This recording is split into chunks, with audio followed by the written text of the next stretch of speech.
was on again last night, and they ran through a lot of his goals and talked about his time at Tottenham and at Man United, and it sort of struck me, I always adored watching Berbatov play. I think, Mm. he was a, in many respects, he was a once in a lifetime striker, and probably one of the greatest forwards we'll ever see at Tottenham. But I was minded of the difference in between him and Harry Kane, when they were watching these goals back. And, he never ran at anything. He always just sort of potted around the field and then drifted into the right place. And he just kept saying to Neville was going, look at you, you're not running, you're not tracking, you're not doing this, you're not Mm. doing that. And Mm. Berbatov's like, yeah, but you don't run if you don't need to. You just Mm. wait. And then the opportunity, you have to think instead of move. And it just struck me at how that's the diametric opposite Yeah, to Kane, who absolutely. is Yeah. who is creating the space by continually pulling defenders around, by moving across the field, by shaping the entire defensive line of whoever he's playing against, so that he's not only making chances for himself, but he's making space for other people. Whereas Berbatov didn't ever do that. All he was thinking was, if I just arrive a bit late, I'll get a shot off. Yeah, and to be honest, Berbatov probably also had a pack of Marlboros in his jockstrap as well, didn't he? So Yeah, he yeah, didn't like to yeah. run around an awful lot. No, So should we get into the window part? Because that kind of yeah, we sort of segues into that, really, looking at which shuts on a Thursday, I believe. yeah. And so it's not long now. So there's a fair few bits to tie up in terms of goings out. I think that's pretty much done, but we need to formalize that. Winks looks like that's going to happen soon to maybe Sampdoria. And we've got the other two, like Underbelly's gone now, hasn't he? Scored a banger the other day, didn't he, for Napoli? Yeah. So we've got a few there. I wouldn't be surprised if one or two more go out on loan. But as we heard Conte say in one of his recent press conferences, the club expects, if anyone goes out like Hill, Yeah, Sarr, etc., one out, one in. yeah. So if that's the case, and as that looks like Hill is about to join Villarreal, I believe, is it, or Valencia? I can't remember, one of the two. Valencia, I think, isn't But it? yeah. Yeah, yeah. Who do we bring in? Do we bring a sort of like for like, or do we bring someone else in another position? What do you think? I don't know. I mean, I find it difficult to sort of cut through the noise because, especially at this stage of the window, there's an awful lot of speculative sort of ITK or Mm, speculative sort of column inches being churned out in order to shift a bit more advertising. So, I mean, I have noticed that the Adama Traore gravy train has started again because Barca have opted not to keep him. So, mm. he's going to be available. And I read yesterday that Paratici is what was the word that it said? It was he was mesmerized by him or Yeah, they love all that, don't some they? other Madly such in love guff. with, Yeah, some yeah, other such guff. Yeah. yeah. So I wonder whether or not there's some sort of inevitability to this story that we are actually ending. The only way we're ever going to stop this bloody thing coming up every window is to just buy him. I mean, if he came, I wouldn't be like, I wouldn't be upset about it, but I just don't think we need him. I think we've got three right backs as it is. Yeah, And I think yeah, Spence seems to have been training really well because Conte commented on that, didn't he? Saying that basically he looks like he's trying to play his way into the team and he's making a yeah. lot of progress. So I can, maybe that one he might come into the contention for the squad. So do we need another one? I'm not I sure. don't know. I guess the thing about Traore is, I mean, we don't want to sort of go over this over and over again. I mean, personally, I don't think it'll happen, but I think the attraction, if there is an attraction from the club's perspective, is that he could probably do what Stevie Bergwijn never did in the respect Mm, that hmm. he's that sort of he's very strong. Oh, he's talking in cliches. He's very strong. He's blah blah. Mm, But he's got pace and strength, and they feel that he can play in a variety of positions. So with an yeah. eye on what the squad will look like in terms of fitness after the World Cup, I wonder whether or not that's why a player like that is being continually talked about, because although we do have cover for all of the forward positions now, he might be a very useful addition to the squad. I mean, I was in favour of him coming when they first when it first came up. I'm a bit sort of weary of the whole thing now. Mm. But I yeah, think personally, in my mind, I keep thinking the talk was that he wanted to convert him to a right wing back. But to be fair, he probably would be quite a decent replacement for Hill, Premiership yeah, ready. yeah. He's got power and pace. And again, we're talking in cliches again, but that is pretty much his It's unique game. selling Yeah, point, isn't it? yeah. So yeah, I mean, I think that would be logical. But I still do think we need a defender. Because I know we've got Longley, we haven't really seen him yet. But Tanganga looks like he's going out. That could happen. He wants AC Milan, and that leaves us a bit short, I think. Yeah, yeah.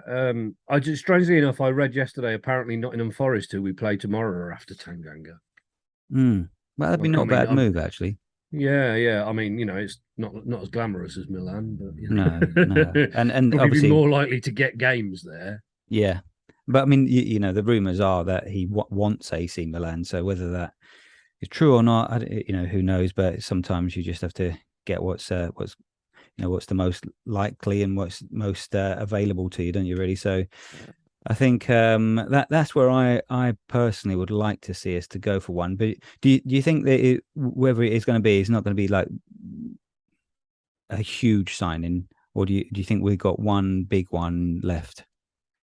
Um, I wouldn't be surprised if there was a big one coming in, a way to sort of finish the window like that. I mean, certainly if they're going to bring players in at this stage without having a pre-season and with this intense run of fixtures that we've got in the next couple of Mm, months, they're going to have to bring in somebody that's either Premier League proven or already plays under a Conte type system mm, somewhere else, so it's a job to know.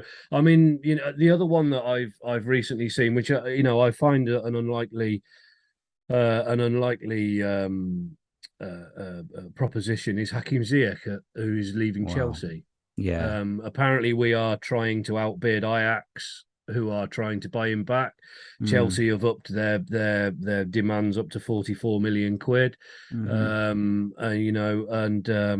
We are apparently, in talks about it, or I've read that, Mm, the story. We've read it is they are to, there is interest. The player wants to come, the club want to do it. I mean, I wonder whether or not now that Chelsea's ownership have changed, it might become easier to do business with them well, because that's been yeah. notoriously difficult, hasn't it? That's what I was going to ask, because I mean, obviously Abramovich seemed to not only put the kibosh on any business between us, but it seemed to, from rumours, gone out of his way to screw us over in the transfer market as well by overbidding on certain players, so we would Yeah. never get them and things like that. So that would be a massive change in policy from Chelsea. Whether that Bowley wants to continue that legacy just to be popular with the fans, or whether he's a bit more of a business pragmatist and wants to sell to the highest bidder. Who knows?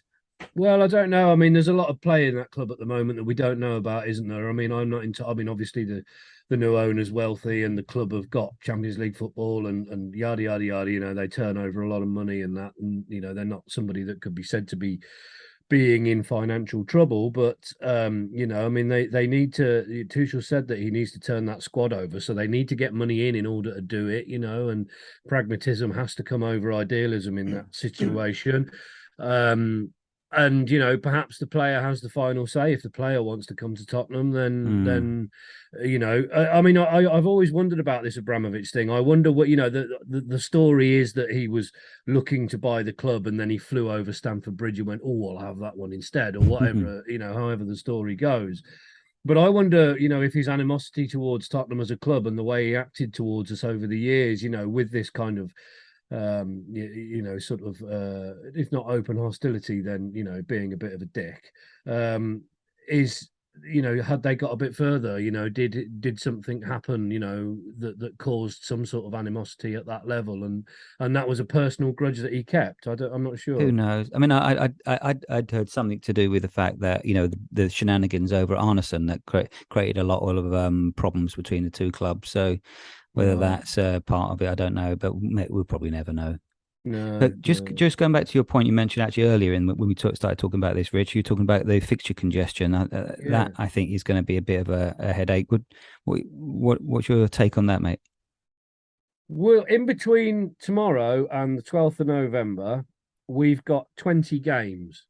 And now there's an international break in the middle of that, which is thick end of a fortnight long. But obviously, a lot of our players will potentially play during that time as well, and they'll be flown around the place and have to train regardless, and they'll be away from the club. So we can't treat the international break as a rest period.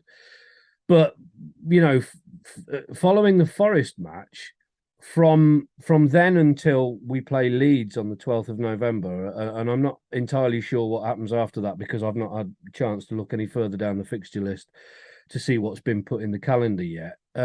We have an average of 2 rest days in between every game. Jeez. Well, two. So the exceptions to that rule are in between Fulham and the Marseille home game, we have 3 rest days. In between the Sporting away game, we have 3 rest days, but we'll obviously have to travel back from Lisbon.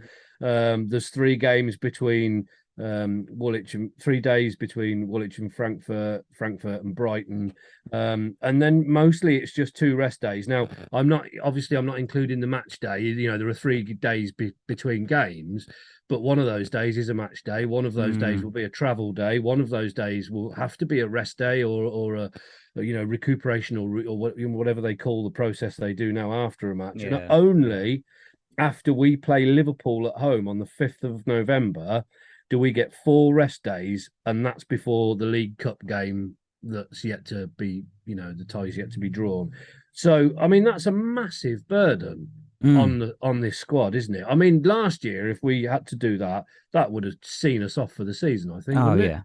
Yeah, absolutely. And I think this season, which is one of the reasons why, of course, he's been keen to get 2 players for every position. We're going to need to rotate heavily. This will keep us in those competitions. But he said the other day actually that he's going to have to drop and rotate Kane as well, which we've never done. So, but now we can. With Richarlison, I think we could do that. So I think we're going to see that happen over the coming weeks. A lot of rotation going on just to keep as many as fresh as possible. The thing about Kane as well, he's not a kid anymore. Like, what is he, 28 now, 29? Yeah. Something like, yeah. He's got a history of having soft tissue troubles with his ankles. He's got a World Cup, so he's got to go and carry the England side.